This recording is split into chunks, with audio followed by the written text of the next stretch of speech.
Hello guys and welcome back to our channel. Today I will show you how to add clickable links in your Instagram post. So first of all, I'm going to tell you that Instagram doesn't allow clickable links in the post captions or photo descriptions. Any link added there will be a plain text. But don't worry, I will show you different workarounds to add clickable links on Instagram that actually work. So first of all, you can add link in your bio, that is most common one.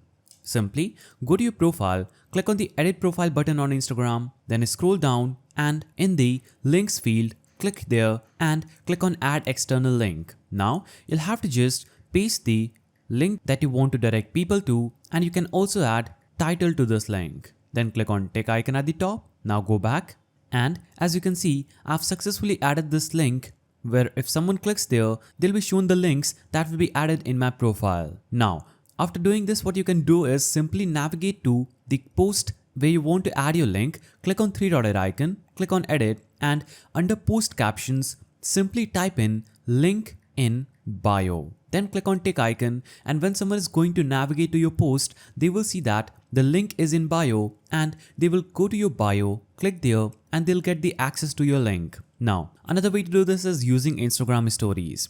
So you can create a new story by clicking on the story icon at the top. Then you can simply choose a new story. Then you can simply scroll up and choose link. So link will be just right here. Click there and you can easily paste the link where you want people to be directed to. Click on done. When someone is going to click on this link, they'll have the access to any page that you want. So these are the workarounds that you can try instead of adding link to your post. So Instagram does not allow clickable links in regular post captions. Always double check your links works properly and use a custom domain for branding when possible. So these were the ways through which you can do this. If you found this guide helpful, please don't forget to give it a thumbs up and thanks for watching.